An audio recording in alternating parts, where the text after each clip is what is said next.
Okay, this is our final session before Rosh Hashanah.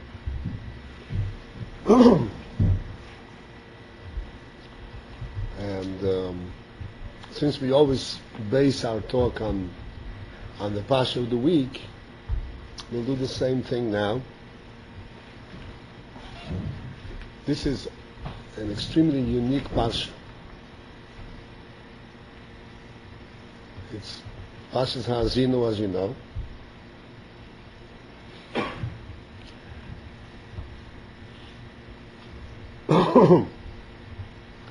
Haazinu means, as you know, Haazinu means listen, pay attention. And this is Moshe Rabbeinu speaking, and he's saying, pay attention. And who is he speaking to? They should pay attention. He is speaking to the heavens and the earth. Haazinu hashomayim v'adabeir v'tishma ha'oretz imrechi. The shomayim should listen to what I have to say, and the earth should listen.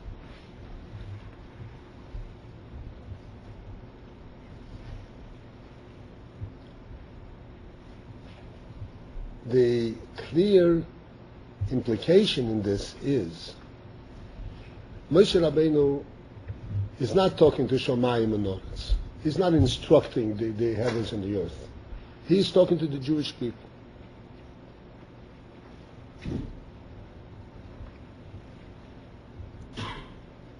But he is addressing the heavens and the earth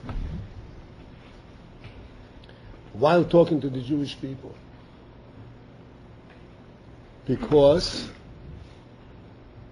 the heavens and the earth were created for the Jewish people. And therefore, what happens to the Jewish people is significant to the heavens and the earth. And that's why he's speaking to the heavens and the earth.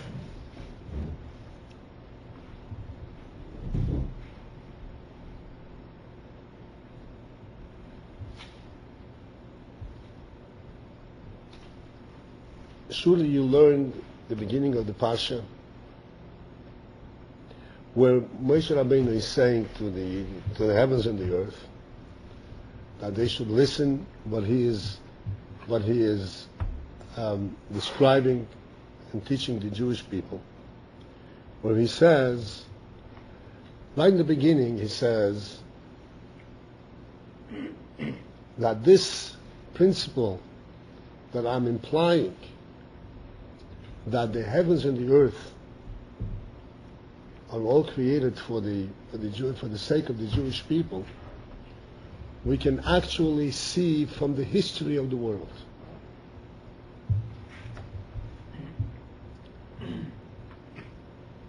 You all learned the Parsha with Rashi, where Rashi explains that Moshe Rabbeinu was saying that right in the beginning of the creation, when there was the Der Hafloga, Der Hamabel, there was the Mabel, the flood, and then there was the Hafloga, the Migdol Bovel, the Babylonian tower, where if not for the Jewish people, God would have just wiped off the whole thing.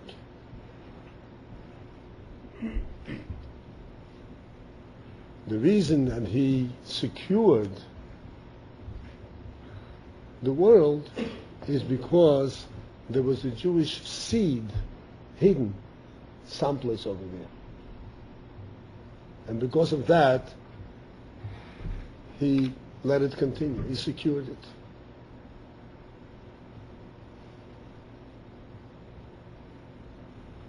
And then he established the nations of the world, by number 70, as Rashi says, corresponding to the 70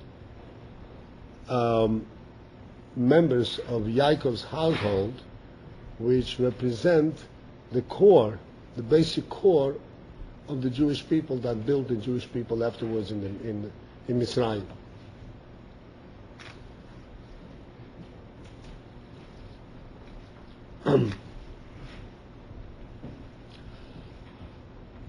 We will discuss the Pasha further and discuss various other things also regarding Rosh Hashanah and so forth. But I want to call your attention, I want to, so to speak, enter a little bit deeper and be misboinen in this concept that the heavens and the earth were created for the sake of the Jewish people. What does this mean? Is this chauvinism? Is this gaiva? Is this just self-serving talk? What does it mean? How do we relate to it? We are always instructed that we should be humble. Humility is one of the greatest principles of Jewish life. Moshe Rabbeinu, when finally the Torah praises Moshe Rabbeinu, what praise did the Torah give him? That he was the greatest honor, the most humble person on the face of the earth.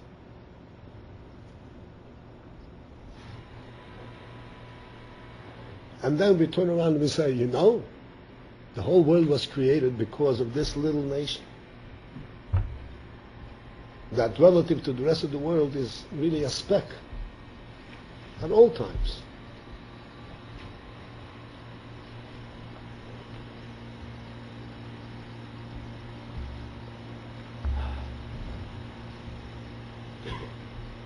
How do we relate to this? What does it mean to us?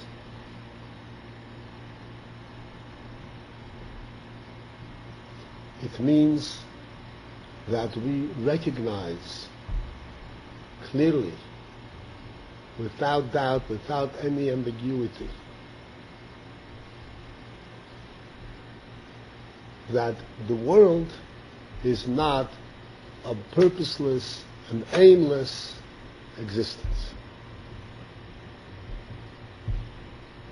There is a meaning to the existence of the world.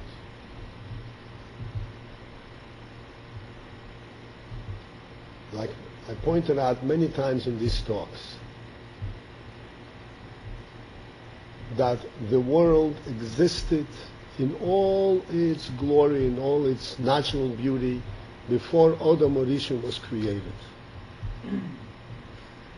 For the first 5.5 days of creation, everything was there. And it had absolutely no meaning or significance. Nothing. When Adam Rishon was created, that's when the world assumed a face of value, a meaning. That is the reason the world was created. Not for its natural beauty, not for all its glory. It was created for Adam Rishon, and within Adam Rishon, it is, as was later clear for the Jewish soul, that ultimately surfaced in Avraham, Yitzchak, Yankov, and in their nation.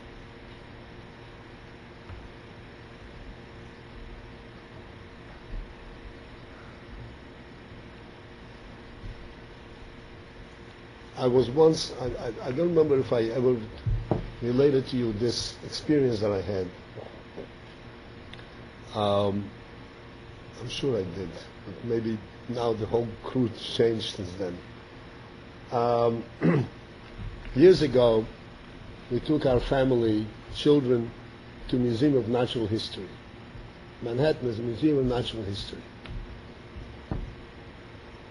And we were walking around from display to display, exposition to exposition. And what was being displayed is some kind of a pristine. What knows pristine means? Pristine. It means completely wild and natural, not untampered,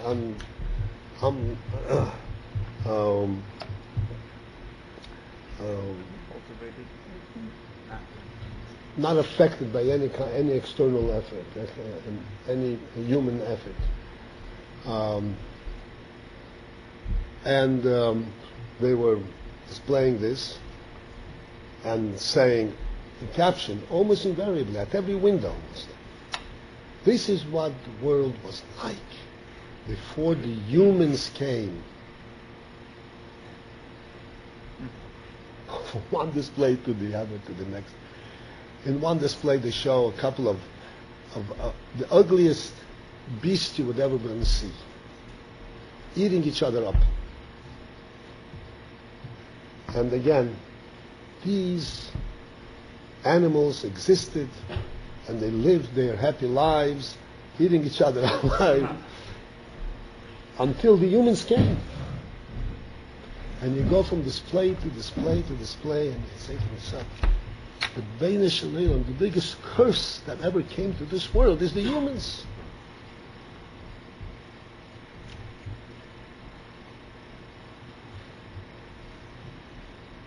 And then you just want to look up these wise men who put these inscriptions on and ask them one simple question.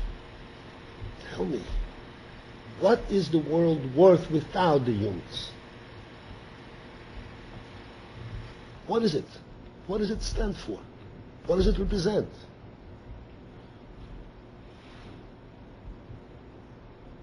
The humans are imperfect? Yeah, they're imperfect. But the humans? This is what the world is all about. Everything God rendered, gave away to Adam and Isha, and He said, this is yours to cultivate and to capture and to subdue and to develop.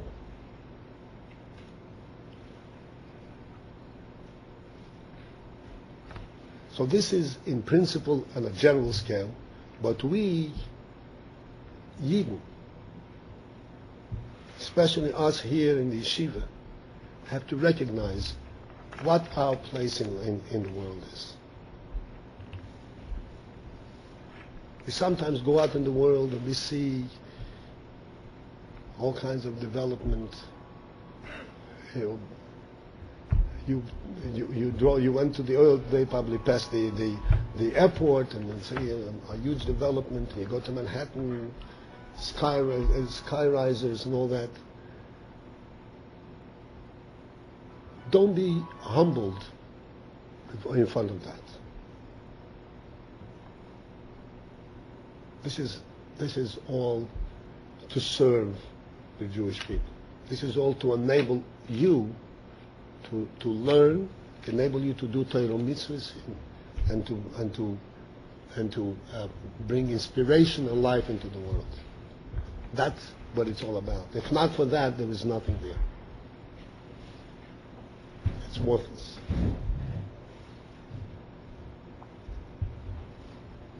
And this is what Moshe Rabbeinu is saying right in the beginning of this passage. Hashamayim ha'oretz, listen, because I'm talking to the Jewish people. It is very important for you to listen what I'm saying to the Jewish people, because you are there for them.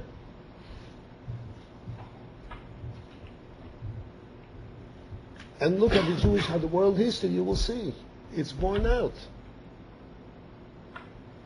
That throughout the history, God had salvaged that part of the world that will eventually permit and bring about the development of the Jewish people.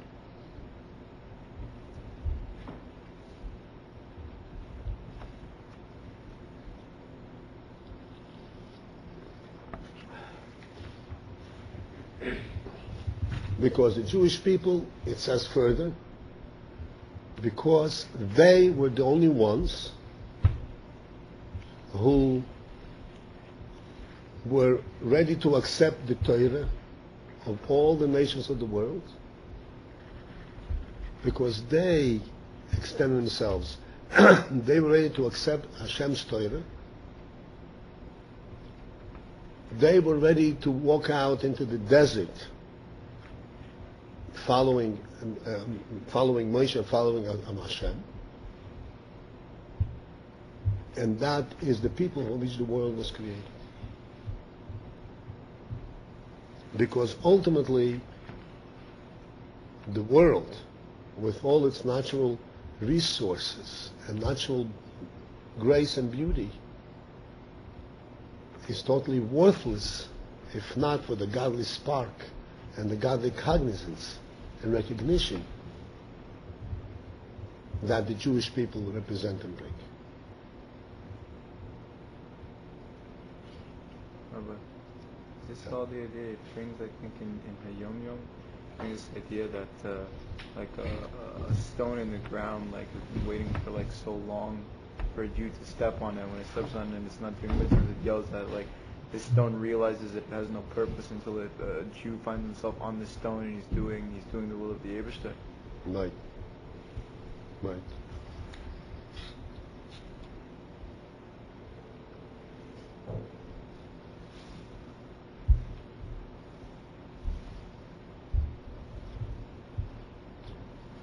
Since you brought this up, I remember the story. I won't take much time because that wasn't part of my plan, but there's still a little story.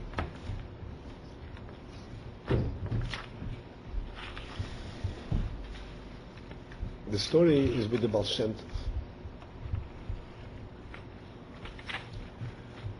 Baal Shem Tov once entered a bar. Everybody knows what a bar is? A bar? A bar. Oh. A bar that has a counter, and behind the counter is a bartender who serves beer and whiskey and whatever else to the clients. People come there just to have a glass of beer and waste some time and scream at each other.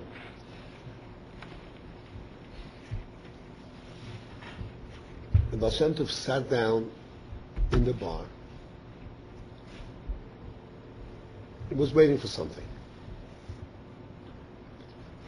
In comes a young man and sits down by the bar, and he orders a glass of beer.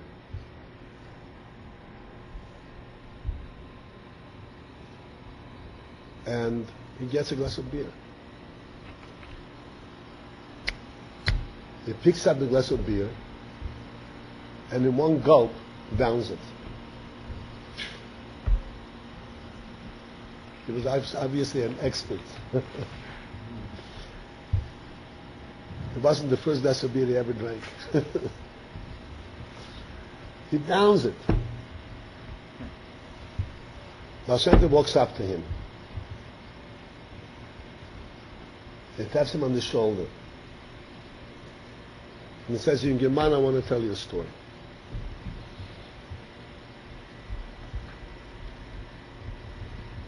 There was a Yid who lived a righteous life.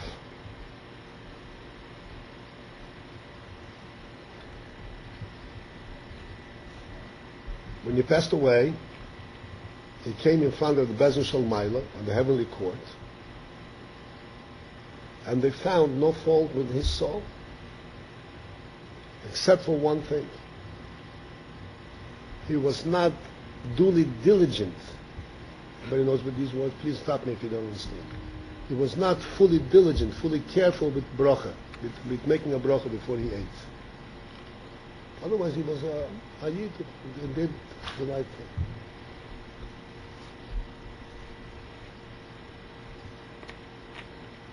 And the psak, the order of the court was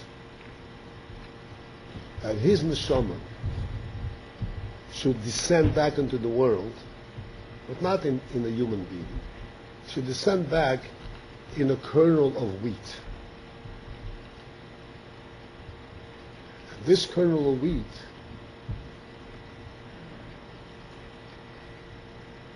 will ultimately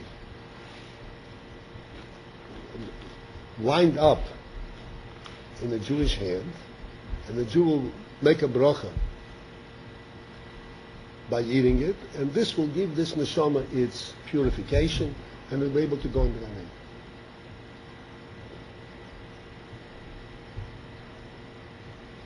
And so it happened that this kernel was born and grew up in a stalk. And then the Baal Shem Tov describes to him the entire journey of this kernel. You know how wheat grows in stalks? And then they come, in those days they didn't have trucks, they had these sickles. They would go and cut them down. When they come down, they fall down to the ground. During this fall, many kernels fall out of the stalks because of the fall. If the kernel falls out of the stalk, then it gets buried into the ground, and it never reaches the human usage.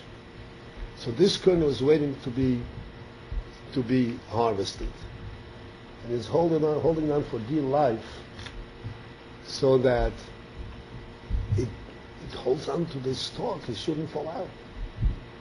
Finally, the stalk gets cut, falls down, the kernel is still inside the stalk. Step one, safe. Then they come to collecting and picking up these stalks. Again, the kernel is scared. What will happen during this throw? They throw them around, the kernel can fall out, the stalk can fall apart, fall aside. It's holding on with all its might to this little stalk, and it didn't fall out. It successfully ended up on the wagon. Wow. Now the wagon is being dragged through the field, and again, this kernel is watching the whole time. It's hanging on by last breath. Shouldn't fall off the wagon. If the stalk falls on the wagon, then it's lost. It goes. And with God's help, it reaches down. Now, what's going to happen to it?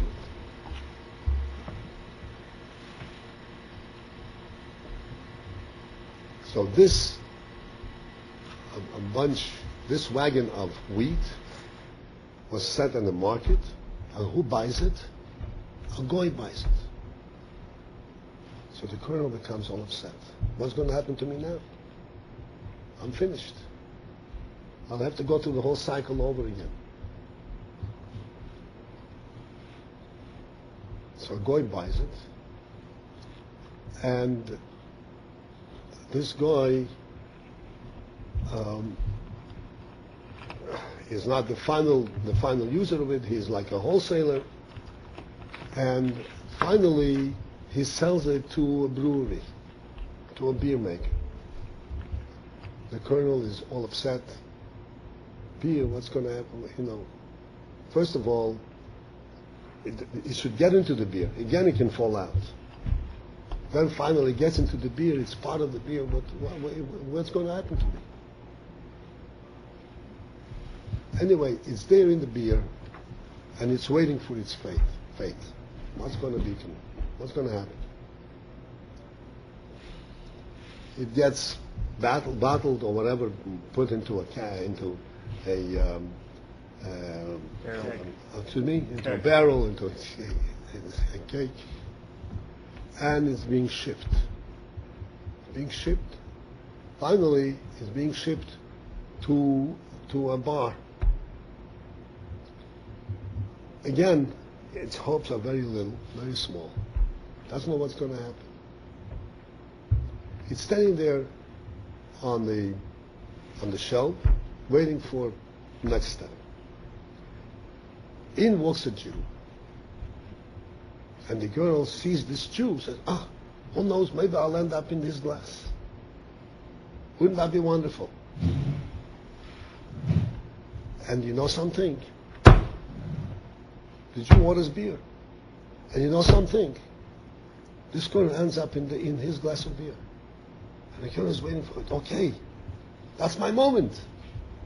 And the Jew goes and grabs his glass of beer and gobbles it down without a bracha. And tells him this story. And then he says to him, you know, this kernel was your father. This kernel? Was your father.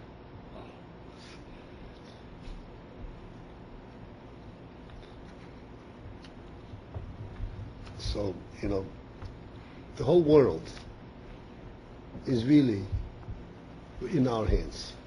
It's for us. You have to understand, as small as we are, we have the Torah, we have the godly soul, and that's what the whole world is all about.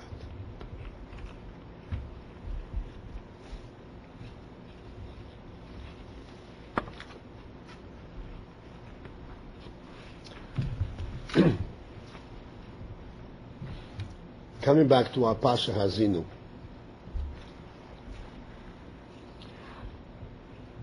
This Pasha is also called the Shira. It's called a song.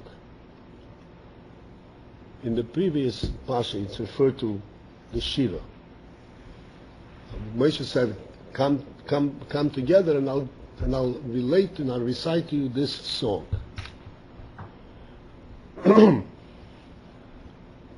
In other words, this whole message of Pasha's Haazinu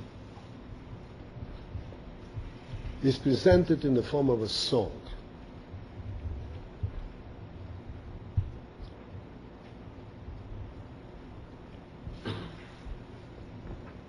What's a song?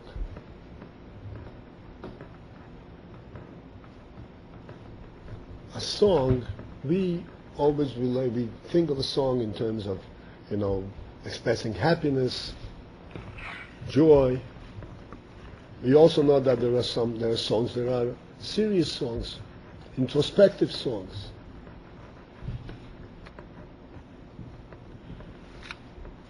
The real meaning of a shira is not joy or introspection. The real meaning of a song is that it is an expression that comes directly from the soul. A song is a form of expression that is beyond, that cannot be contained in organized and a logical form, like we normally how we express things. Every word has multiple meanings, and it is presenting a complete insight in a few words. Because what it's presenting is a thought, a level of thought which is higher than normal talk. It's a level of talk of talk that comes directly from a much higher source, from the Chokhmah and from the Nefesh itself. That's what a song is.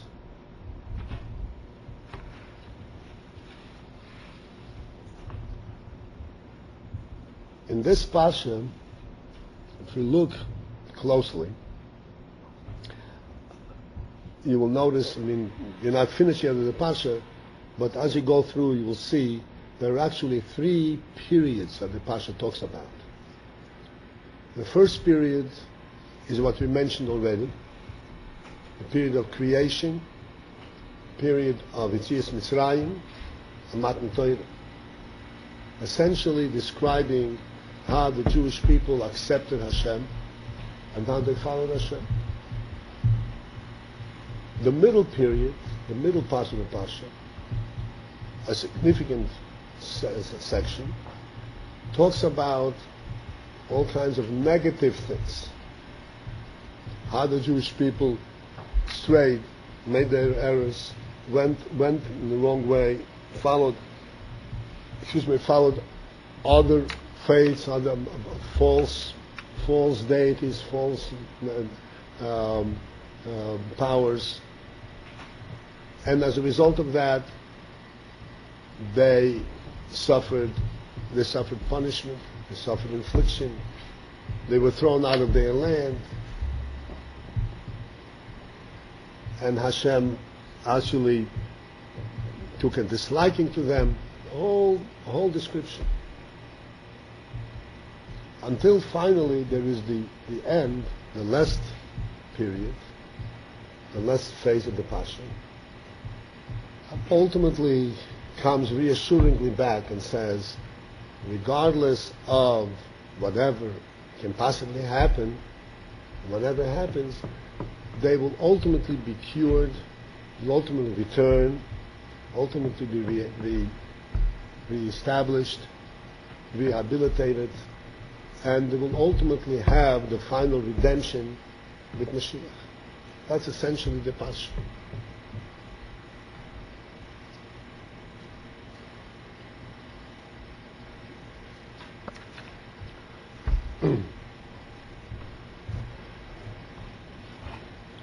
The song aspect of the Pasha pertains not only to the first portion that describes the growth of the Jewish people, not only to the last portion which describes the rebirth of the Jewish people and rehabilitation of the Jewish people, but even to the middle part, where the Jewish people stray and Hashem estranges himself from them, and he punishes them. They're thrown out of their land. They go into Golus, and they become subjugated by Goyim and so forth. It's all part of the same song. And it's an interesting thing. We know there is a rule that when you learn the Pasha, when you learn the Torah, we make sure that every time we stop by a Pasha, we stop by we call up a kohen. When we stop, we call up a lady and so forth. Each Pasha, you make sure that it ends with a positive, on a positive note, in a good phrase, and it begins with a good phrase. Every Pasha. Not in Pasha's Haazinu. Pasha Haazinu is divided in a very precise way, and not along these lines at all. There are many pashas that end in a very negative way, pashas that begin in a negative note, and it's all part of this song of praise, song of hope, song of the soul. Because the message of this parsha, the message of this song is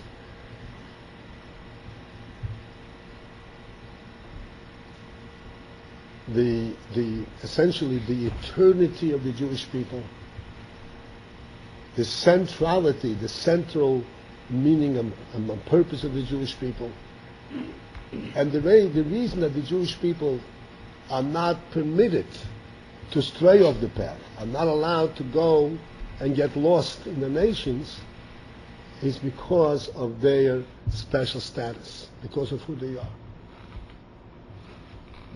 And no matter what is necessary, whatever means are necessary, that's what's going to be applied, not to let them get lost.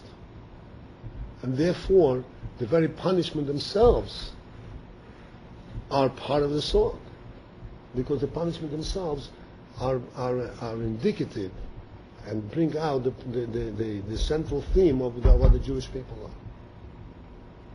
And they will not be allowed to stray and get lost.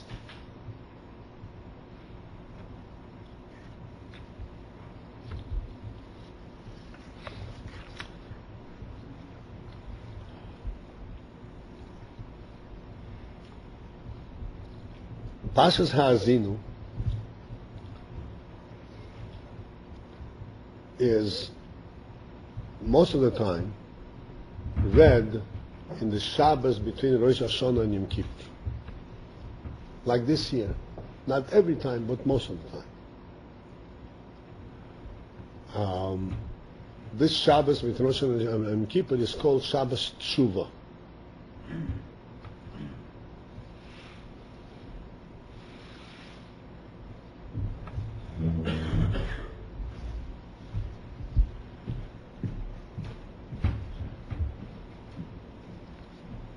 Tshuva, again, normally tshuva implies some negativity. I do tshuva because of the wrongdoing, and I have to correct it. So although Shabbos is a different type of tshuva. Nevertheless, we need to understand and reflect that on Shabbos tshuva we read the song of the Torah, Pashas Haazinu. I think that Shabbos tshuva should be a serene Shabbos, not expressed by song. But here again is what we have to understand about Shabbos tshuva, what we have to understand about Pashas Haazinu, what we have to understand about Aseres Imei Tshuva, the 10 days of tshuva.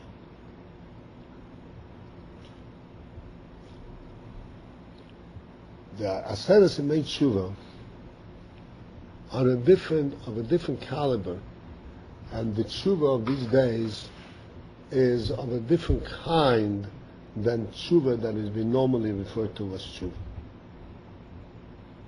Normally the word tshuva implies to correct one's ways, to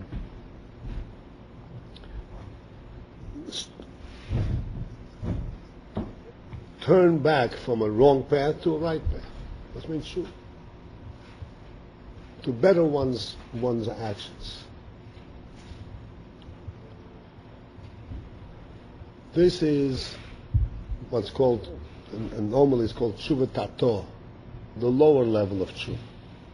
A tshuva that is a response to wrongdoing. Because I did wrong, I have to do tshuva and correct it and resolve never to do it again. Shabbos tshuva and Aseres Imei Tshuva in general, particularly Shabbos tshuva, is a different kind of tshuva. This is what's called tshuva ilo, the higher level of tshuva.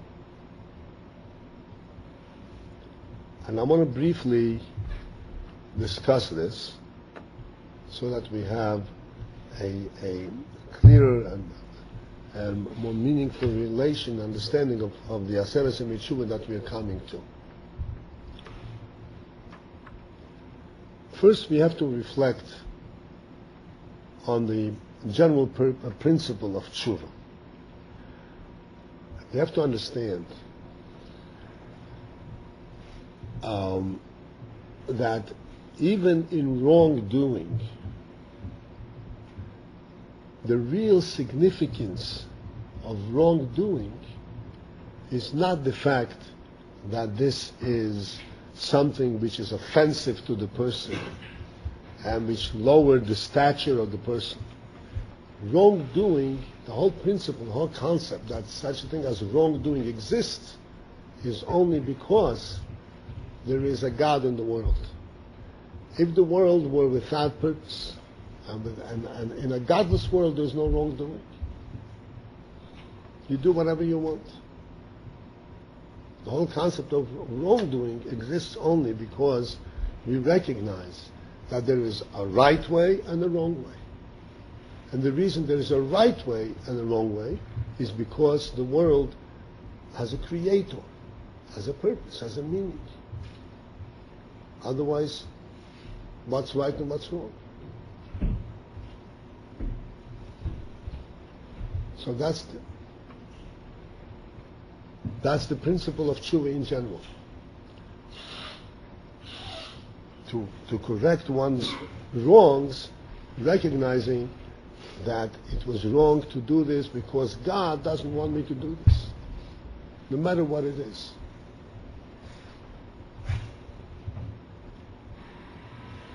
But then there is another concept of tshuva.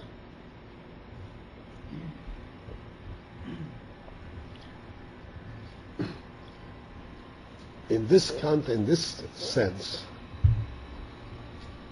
tshuva is a very unique, unusual type of a mitzvah.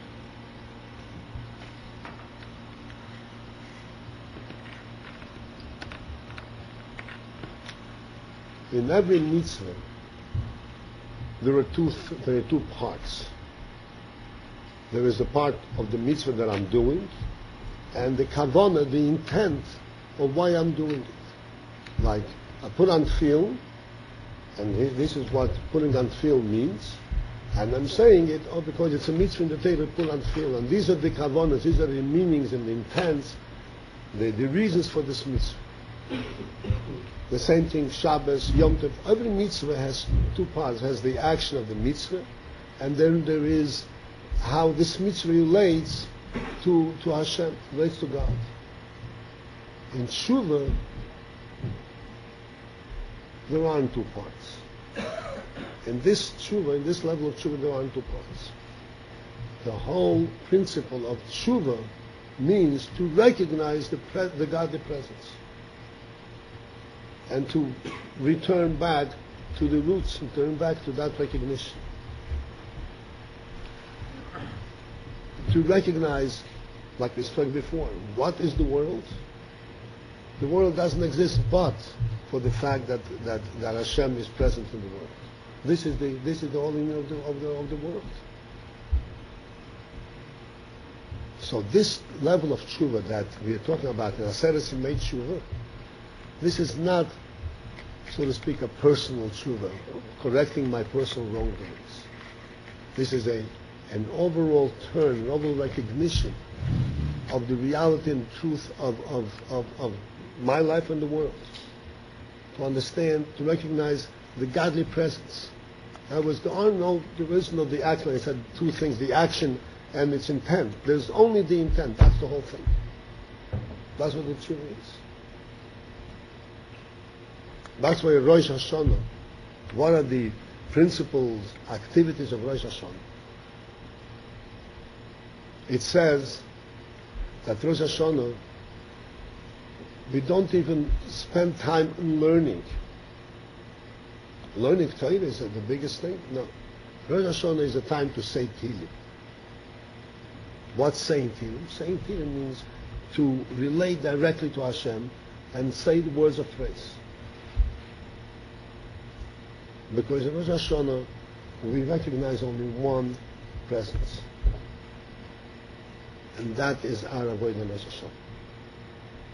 So the word tshuva, in its richest and purest sense, is expressed in Rosh Hashanah. Where it's not a question of how did I act, what kind of person I am. It is the day when Ayid turns to Hashem and he says, all I want is to recognize Hashem's presence. All I want is to accept His reign. Nothing else. That's the tshuva of Rosh Hashanah.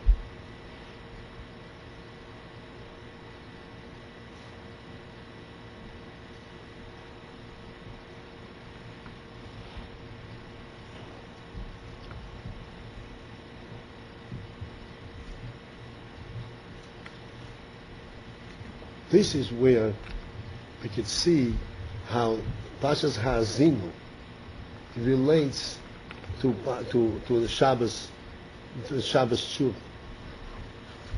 Pashas Haazinu, we said before, we sing under all circumstances. We sing while Hashem created us and took us out of Mitzrayim and gave us a Torah. We sing while Hashem brings us back and rebuilds us Amidos and gives us the Yerushalayim. And we also sing while we go through all the trials and trepidations of life. And all the different things that occur to a person, occur to Jewish people. Because the principle that we're interested in, Hashem has not forsaken us, Hashem is with us, and now we are with Hashem. This is our life. This is what we are about.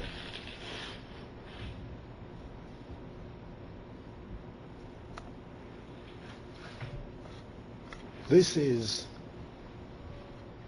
why Rosh Hashanah is called the Rosh, the head of the year.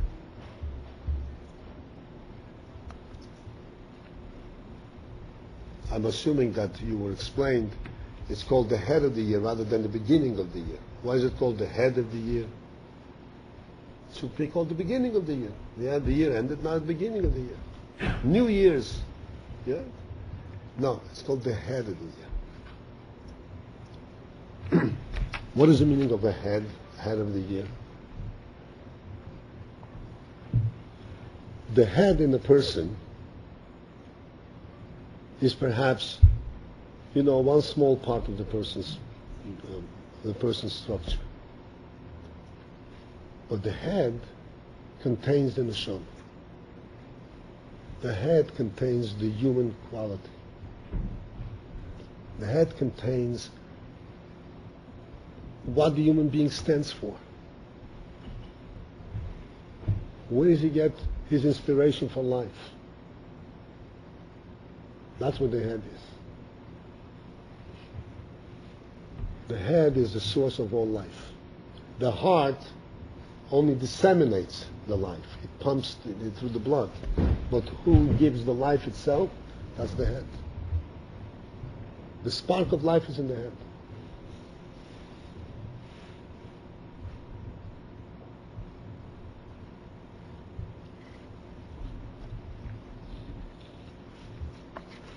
You know that and the heart pumps the blood, and the blood circulates throughout the whole body. And this brings life. But you have to understand, the heart does not pump just because it's a nervous muscle and it has to move back and forth and pump. The heart pumps because the head directs it to pump. It is the head that orders the heart to pump, and that's why it pumps. The real life source is in the head. This is why, God forbid, if somebody has a stroke, God forbid, so he has damaged his brain, and the heart stops pumping. What is the heart? Why is the heart involved in that? The head was damaged, not the heart. The answer is, if there's no head, everything stops. The source of life is the head. The source of life of the Jewish year is in the principles of Rosh Hashanah. That's what it's in the head of the year. This is where the head is. This is what all inspiration and all meaning in our lives come from this principle. Then we have a whole year and we do a whole bunch of all kinds of good things. Good things, not so good things, all can be correct and we do tshuva, whatever it is. But we are alive. What does it mean to live? To live means that we have a vibrant and a conscious head, conscious mind. What is in the consciousness of our mind? What is in the consciousness of our year? It is in the Rosh Hashanah. It is in the fact that Hashem is here and accepted to be king in the world and to be part of our lives. That makes our year, our life, a living. This is what defines life.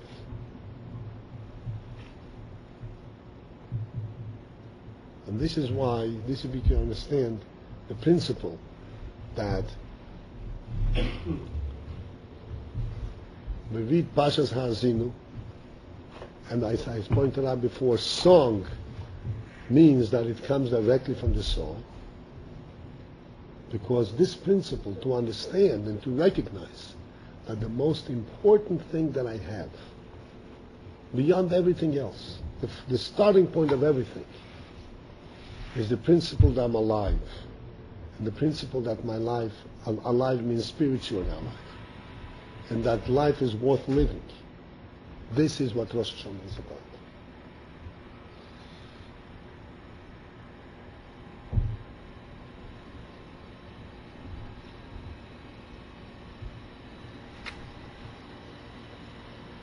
This is, to sum it up, so to speak, and to encapsulate, it means like this. Yes, yes. Rosh Hashanah is a very serene time. We're very careful. We don't talk Lashon Hara. We don't waste our time. We try to spend the day in shul. I spend the day in prayer and healing and so forth. But at the same time, we sing a song. It's not sad. It's not a sad day. It's a happy day. It's a happy day, but the happiness is expressed in a different way. We don't necessarily go for bringing and dance. The happiness is expressed in a different day, in a different way, in saying Tilim, perhaps in davening in a special way. But where is the happiness? The happiness is in coming in contact, coming in cognizance of the essence of life, essentially.